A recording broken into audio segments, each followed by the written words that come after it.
North Korea may be receiving technical assistance from outside powers to develop its submarine-launched ballistic missile, SLBM, technology. Pyongyang currently has one experimental Sinpo-B diesel-electric ballistic missile submarine, SSB, that it uses for testing, while a more advanced Sinpo-C is currently thought to be under construction. As two prominent U.S. experts on submarine technology note, developing the launch mechanisms for ballistic missile submarines is extraordinarily difficult. However, Pyongyang is making extremely rapid technological progress compared to much more sophisticated states that have developed such technologies in the past. That suggests there might be an outside hand involved in providing technical expertise.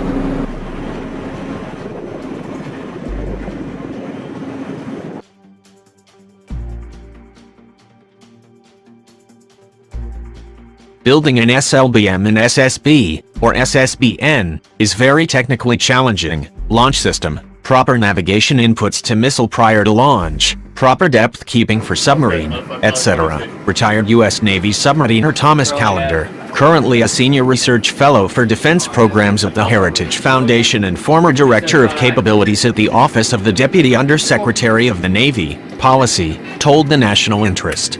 From this short time between failed missile ejection and successful ejection, November 2015 – July 2016, it would appear that North Korea is receiving technical help from the Chinese. If you look at how long it took the Chinese and Indians to develop their indigenous SLBMs and SSBNs, 15–20 years, North Korea is progressing much more rapidly, especially in correcting issues after failures. Brian Clark, a retired U.S. Navy undersea warfare officer and analyst at the Center for Strategic and Budgetary Assessments, suggested that while the requisite missile ejection technologies are difficult to master, it is probably not beyond the capabilities of North Korean engineers. Since they have ballistic missiles and submarines, the technically challenging part is the launch mechanisms, Clark told the National Interest. It needs to eject the missile from the ship and into the air without damaging the missile, and the missile needs to start up after it leaves the water. Those technologies and well established in North Korea's engineers can probably build something that will work. Callender suggests that Pyongyang could have an operational fleet of SSBs early in the next decade given North Korea's current rate of technological progression. If they keep progressing at this pace, I could see them having an operational SSB with 1 to 2 SLBMs by the early 2020s, Callender said. This would be very limited in range, both sub and SLBM. Plus, North Korea does not have the quieting technology, so even with those diesels, she will be more detectable than more advanced SSKs, unlike more sophisticated nuclear-powered ballistic missile submarines, SSBN, such as the Russian Project 955A Bora EII or the American Ohio-class or Columbia-class boomers. The North Korean SSBs are likely to stay close to home. That could limit their effectiveness as a nuclear deterrence tool. I think she would have a hard time getting within range of any U.S. territory in the near term. Even to get within range of Hawaii, it would be a transit of over 2,000 nm at slow speed, and she would still have to snorkel during this transit, Callender said. To date, I do not recall any North Korean submarine deploying further than the Yellow Sea or the Sea of Japan. This submarine would more likely deploy in littoral waters in the Yellow Sea or Sea of Japan and therefore would only be able to target South Korea or Japan. Clark agreed with Callender's assessment that North Korean SSBs would likely stay close to their own shores, because their submarines and missiles are not particularly sophisticated. However, I would expect they plan to keep the SSB in waters close to the North Korean coast and launch missiles from a stationary position, including potentially while the submarine sits on the seafloor, Clark said. This approach would make command and control easier and more secure.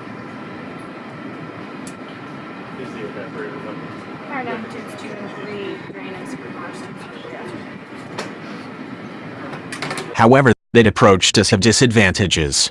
The North Korean SSBs would be much more vulnerable to Allied anti-submarine warfare, ASW, efforts since they would not be able to disappear into the vastness of the ocean.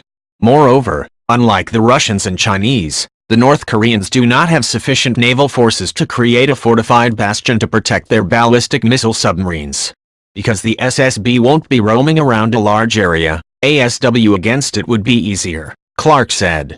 But the North Korean leadership probably assesses the stealth gained by just submerging the SSB, even close to shore, will give them at least a small retaliatory capability in the event of a large-scale attack on their nuclear facilities ashore.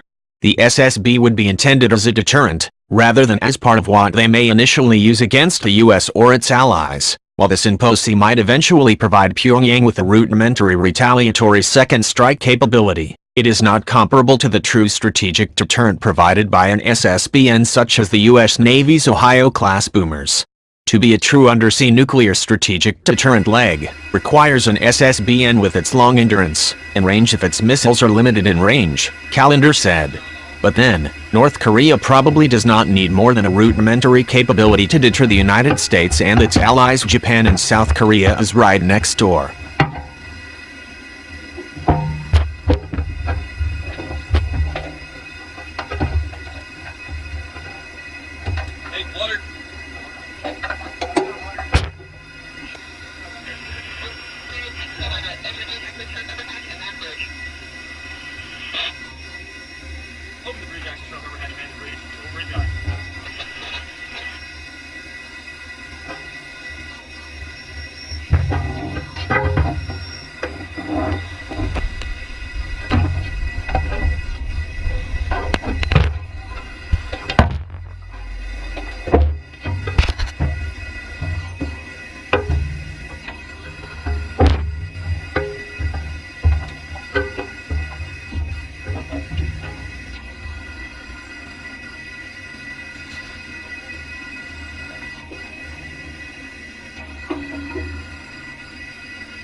Settings are selected to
I think so.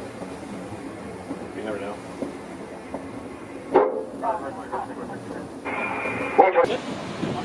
Please come to the report.